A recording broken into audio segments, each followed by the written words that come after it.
Hola a todas, ¿cómo están? Quiero presentarme por este medio al que de a poco nos vamos acostumbrando, porque bueno, vamos a desarrollar parte de nuestro seminario a través de la virtualización de la materia y esperemos poder encontrarnos en breve para poder concluir o realizar la segunda parte de nuestra propuesta. Digo nuestra propuesta porque este seminario lo estamos compartiendo con Martina y con Lucía. Con ellas elaboramos algunos materiales, pensamos en algunos ejes para poder trabajar, los mismos ejes que hubiéramos trabajado con ustedes de manera presencial,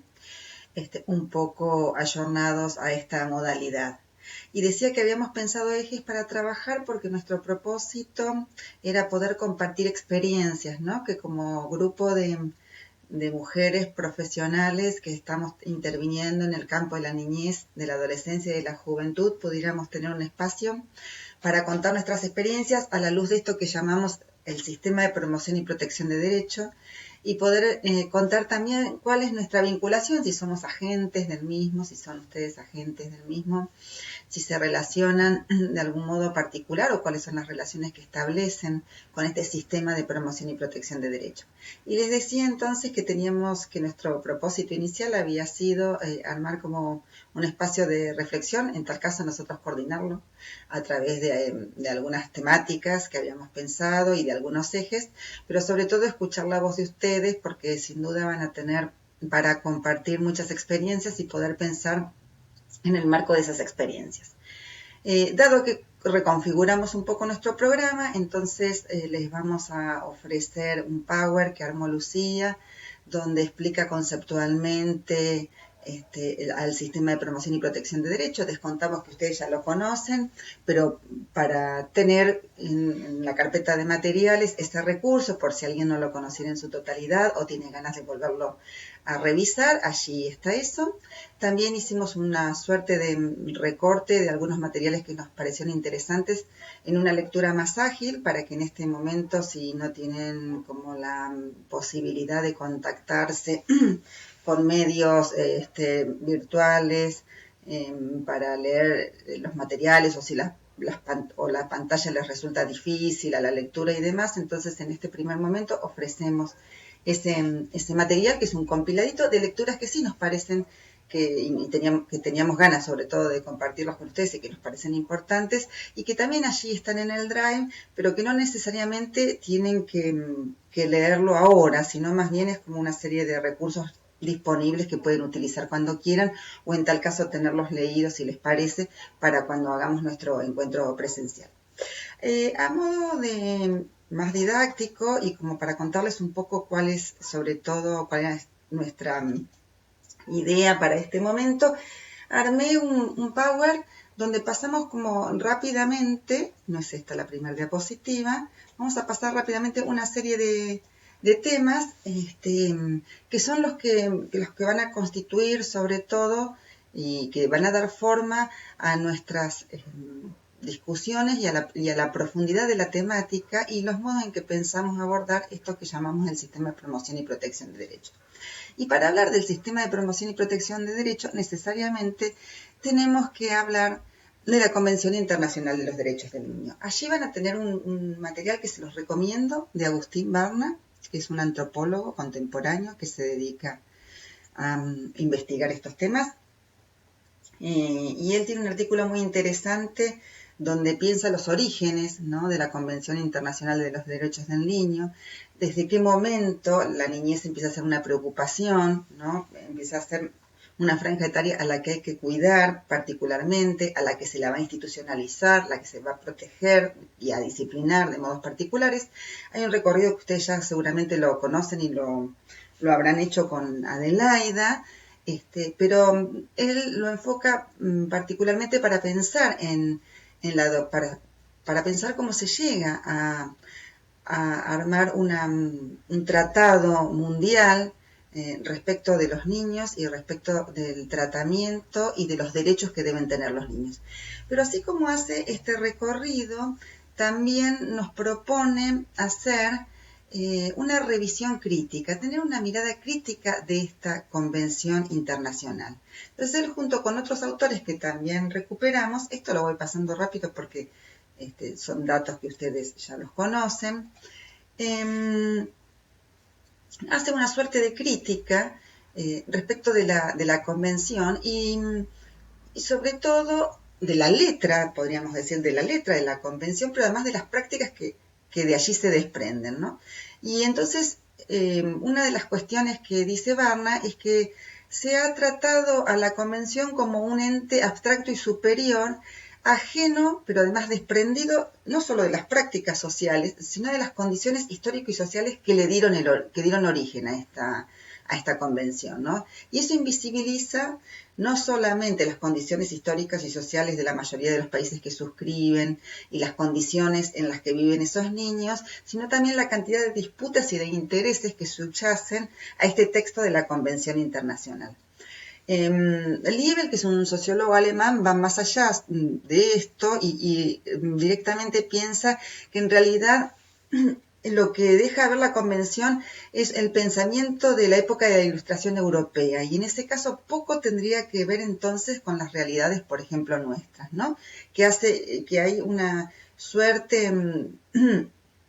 eurocentrismo en esta letra y que describe una realidad que no sería homologable a lo que pasa o a las realidades de nuestros países. Y después hay como otras críticas que tienen que ver con la hegemonía y la universalidad, y me gustaría detenernos en esto, porque esto después impacta fuertemente en el sistema de promoción y protección y en nuestras prácticas, ¿no? Cierta universalidad respecto de las concepciones que tenemos de las niñeces y de sus familias. Entonces, es el contexto histórico, es la universalización, es la idea del eurocentrismo, algunas de las críticas más fuertes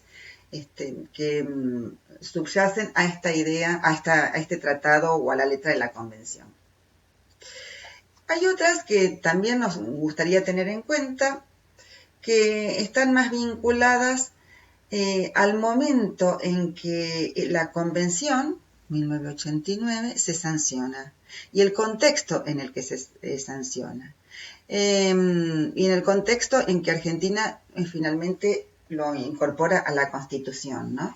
Entonces allí, tanto Soledad Morales, que es otra estudiosa del campo de la niñez, como Marisa Graham, que ustedes han conocido y que es la nueva defensora de los niños, niñas y adolescentes,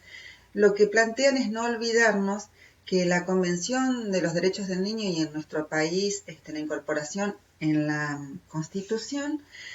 está atravesada fuertemente por el neoliberalismo, ¿no? Y por el consenso de Washington. Entonces allí la pregunta es cómo se desvienden en un modelo neoliberal que implica sobre todo la baja del gasto público, la privatización, entre otras cuestiones, que supuso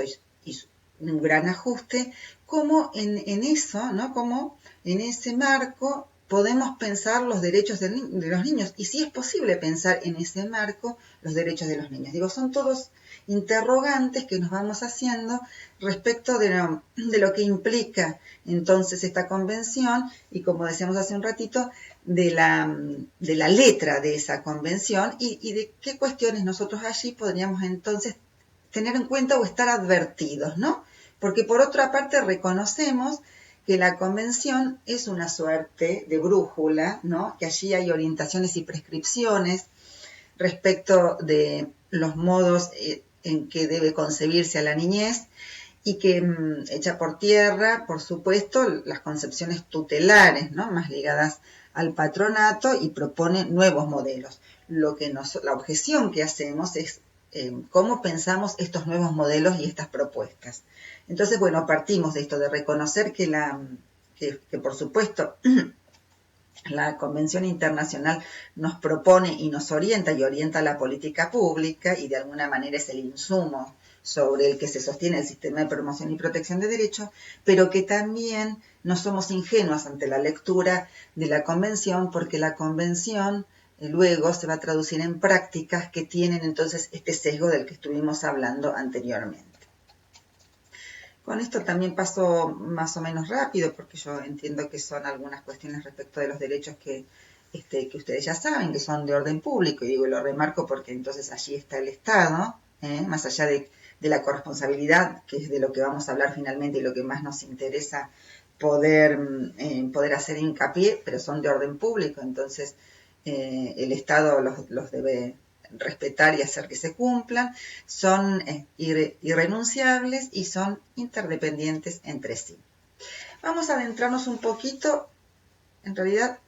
en el Power está mucho más explicitado, en el Power que les propone Lucía, que armó Lucía, está mucho más explicitado.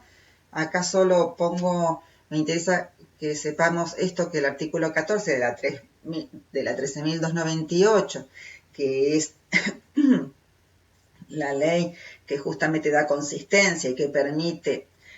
la creación del sistema de promoción y protección de los derechos del niño, arroja una suerte de definición de lo que entiende, ¿no? Este conjunto de organismos, entidades y servicios que formulan, coordinan, orientan acciones en el ámbito provincial y municipal destinados a promover, prevenir, asistir, proteger, resguardar los derechos de los niños y que propone además una serie de programas y de planes para poder hacerlo y para garantizar el efectivo goce de los derechos del niño. Después vamos a ir viendo, y ustedes lo saben, cuál es la distancia que nos separa de este espíritu y de esta idea del artículo 14. Pero en principio ese debería ser lo que comanda, ¿no?, el sistema de promoción y protección. Nos parecía interesante,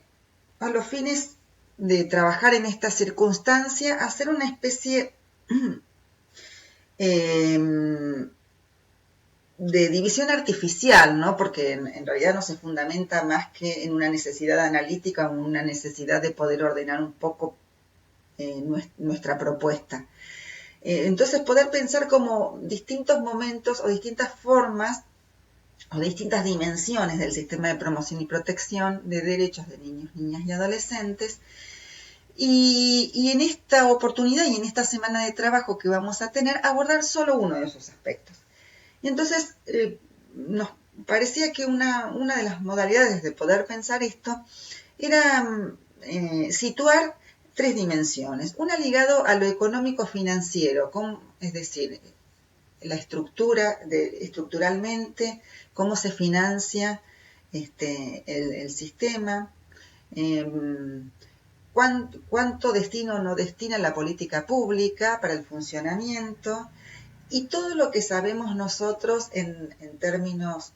digamos, de deficitario que es el sistema respecto de la cantidad de recursos materiales, ¿no?, y recursos humanos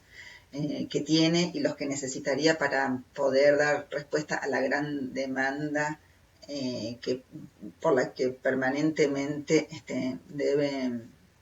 debe armar estrategias y dar respuestas al sistema. Entonces, por un lado ubicamos esto, ¿no?, la cuestión de lo económico y financiero, que no va a ser ahora en esta oportunidad que nos vamos a dedicar a hablar de eso, pero que tenemos la experiencia, porque nosotros también transitamos por las políticas públicas y por el sistema, entonces sabemos de qué se trata. Otra dimensión es la procedimental. Tampoco vamos a hablar hoy, sí, tal vez en el encuentro presencial sí, vamos a hablar de los procedimientos, ¿no?, de las incumbencias, de las cuestiones que tienen que ver con la institucionalidad de estos derechos y de la cantidad de actores que involucra este sistema en su funcionamiento. Del funcionamiento del que ustedes serán parte, de ese engranaje, muchas de ustedes seguramente serán parte. Y sí nos gustaría detenernos hoy entonces en un tercer aspecto que deslindamos, que lo llamamos, para llamarlo de alguna manera, teórico, ideológico y metodológico. Es decir, cuáles son las concepciones que subyacen, cuáles son las representaciones que subyacen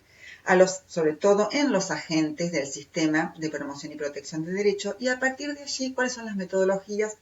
o las estrategias que nosotros armamos o que los agentes arman o echan a correr a partir de encontrarse